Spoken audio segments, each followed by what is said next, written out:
कहते कहते वो बेटी बेहोश हो जाती है। कोटा का एक शहीद होता है, चंबल के तटबंधों पर मरुभूमि से तालियों का एक झोंका शायद उन चंबल की लहरों तक टकरा जाए। मैं निवेदन कर रहा हूं आपके बीच, कोटा का एक शहीद हुआ हेमराज मीणा। हेमराज मीणा का शव जब उसके गांव विनोद कला में पहुंचता है तो पूरा गांव रोने लगता है, सब लोग चीखने लगते हैं, चिल्लाने लगते हैं। उसी वक्त हेमराज की पत्नी मधुबाला अपने घर के दरवाजे से बाहर निकलती है और ये कहती है कि मेरा पति मरा नहीं है, शहीद हुआ है, इसलिए रोना धोना बंद करो और भारत माता की जय के नारे लगाना शुरू करो।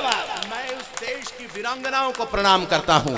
जब यहां पर शहीद की हेमराज, जब यहां पर हमारे विश्नोई जी की यहां पर भाभी आ रही थी, मैं तेजस्विता जो उनके चेहरे की देख रहा था, मुझे ऐसा महसूस हुआ कि शहादत अपने आप को शायद किसी अंधेरे में ले जाती है, लेकिन पूरे देश को और परिवार के चेहरे पर जो नूर देके जाती है, जो चमक देके जाती है, उसके आगे कई सूर्य की चमक फीकी पड़ जाती है।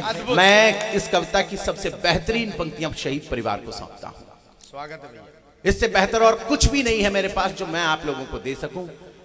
बेटी मोहनलाल की उत्तराकाशी में शव पहुंचा, उस बेटी के सम्मान में इसलिए हाथ उठाइएगा, आपने बहुत तालियां बजाई है, बहुत आशीर्वाद दिया, कृतार्थ कर दिया है मुझे, कविता पर बहुत बजा दी है आपने तालियां। लेकिन एक बात कह रहा हूं, आकाश यहां पर एक कविता पढ़ रहे थे बेटियों के समर्थन में, इन पंक्तियों के बाद में आप लोगों की तालियों का शोर कुछ इस तरह का हो कि यहां पर बैठी हुई ये जो बेटियां हैं, ये 6 बजे घर से बाहर निकलने की सोच सकें। इस देश में जब बेटी 6:30 तक घर नहीं लौटती है ना, तो माँ बाप की होश उड़ जाते हैं कि बेटी अब तक कहां है। इस देश के हालात आज भी इतने डरावने हैं, लेकिन आप लोग यकीन दिलाइएगा कि जब तक तुम्हारे हाथों की बांधी हुई राखी हमारी कलाई पर है, तब तक कोई आंख बिटिया तुम्हारी तरफ उठ नहीं सकती। मैं निवेदन तब करना चाहता हूं आपके बीच, सुनाता तब हूं आपके बीच कि मीलों दूर खड़ी थी मां पर उसकी सांसें धड़क गई,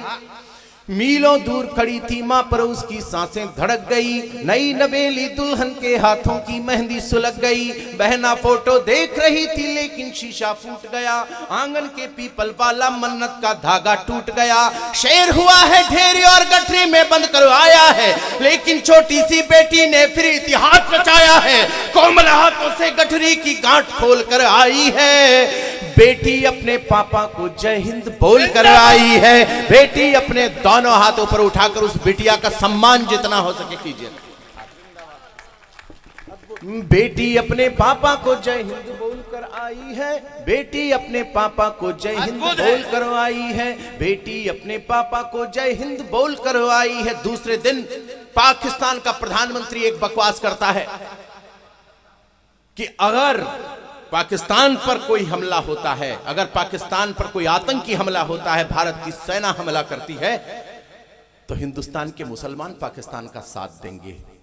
दूसरे दिन अजमेर ख्वाजा गरीब नवाज के दरगाह के दीवान सैयद जैनुल आबिदीन अली खान ने एक बयान दिया और उस बयान को सुनकर उस दीवान के दीवाने हो गए हम। आप भी हो जाएं तो अब कहना कुछ नहीं है, मैं केवल आप लोगों की समझ पढ़ना चाहता हूं कि नोखा की सांप्रदायिक सद्भावना का स्तर क्या है और उसकी आवाज क्या है।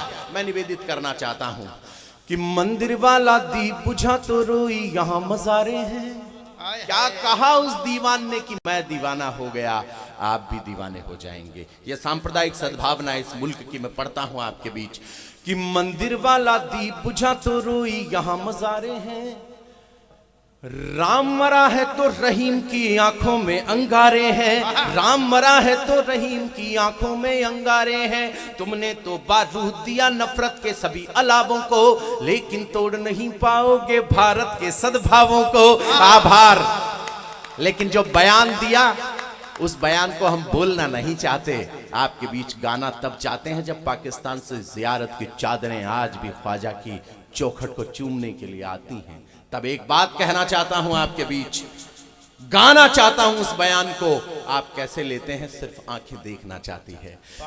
तुमने तो बारूद दिया नफरत के सभी अलावों को, लेकिन तोड़ नहीं पाओगे भारत के सद्भावों को। 100 बार सलाम हमारा ख्वाजा के दीवाने को, जिसने अपना सीना तान कहा है यहाँ जमाने को, जिसने अपना सीना तान कहा है यहाँ जमाने को, कि जिन्होंने हमला बोला है अपने यहाँ निहत्थों पर, सरकारों प्रतिबंध लगाओ पाकिस्तानी जत्थों पर। जब तक ये आतंकी ताकत चकनाचूर नहीं होगी, जब तक ये आतंकी ताकत चकनाचूर नहीं होगी, कोई भी पाकिस्तानी चादर मंजूर नहीं होगी। कोई जिंदाबाद जिंदाबाद, भारत माता की, भारत माता की जिंदाबाद भैया जिंदाबाद। कोई भी पाकिस्तानी चादर मंजूर नहीं होगी, कोई भी पाकिस्तानी चादर मंजूर नहीं होगी। कविता पूरी हो गई थी, लेकिन 13 दिन बाद में हमारे बेटों ने एयर स्ट्राइक करके बताया, 13 दिन बाद, कि हिंदुस्तान जब अपने बेटों की शहादत का बदला लेने के लिए ग्वालियर से विमान से उड़ान भरता है, तो उस विमान के शौर्य की आवाज कैसी होती है। हिंदुस्तान जब बदला लेने के लिए उड़ता है तो उसका तेवर क्या होता है। मंगलवार का दिन था, आप तमाम लोग जानते हैं। कविता का अंतिम पद आपको सौंप रहा हूं, सुनिएगा। कि आसमान में उड़कर अपने मान शौर्य के क्षीर चले। कविता के माथे पर तालियों का एक ऐसा तिलक लगा दीजिएगा कि अगली बार नोखा आऊं तब तक ये रंगत बरकरार रहे। सुनाता हूं, सुनिएगा। कि आसमान में उड़कर अपने मान शौर्य के क्षीर चले, पुलवामा का बदला लेने भारत माँ के वीर चले, पुलवामा का बदला लेने भारत माँ के वीर चले। उड़ते लाहौरी बाजों के खंजर से पर काट दिए, याद रखिएगा मंगलवार था।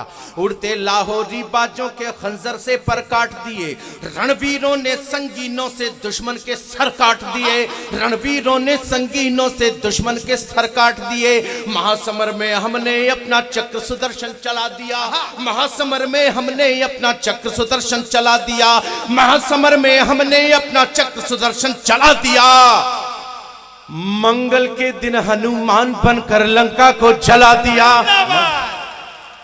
तालियां थोड़ी कम रह गई नोखा वालों की। नहीं, कम नहीं रह सकती आज, बता दो। महासमर में हमने अपना चक्र सुदर्शन चला दिया। क्रिकेटर है वो, शतक यहां पर खड़े होकर अशोक चारण लगाना चाहता है कि महासमर में हमने अपना चक्र सुदर्शन चला दिया, मंगल के दिन हनुमान बनकर लंका को जला दिया। राष्ट्र शौर्य के देवालय का चंदन वापस लाई है, सेना भारत माता का अभिनंदन वापस लाई है। हम भारत के युद्धवीर हैं, रखते नहीं उधारी हैं। पीओके में जाकर हमने ट्रिपल सेंचुरी मारी है, पीओके में जाकर हमने ट्रिपल सेंचुरी मारी। बहुत बहुत आभार आपका। कविता पूरी हो गई। मैं बड़ा लोकतांत्रिक कवि हूं, मैंने जिंदगी में जो भी किया है लोगों से पूछ करके किया है। तो मैं आप लोगों को ये पूछना चाहता हूं कि मैं बैठने की नौटंकी करूं या एक कविता और सुना दूं।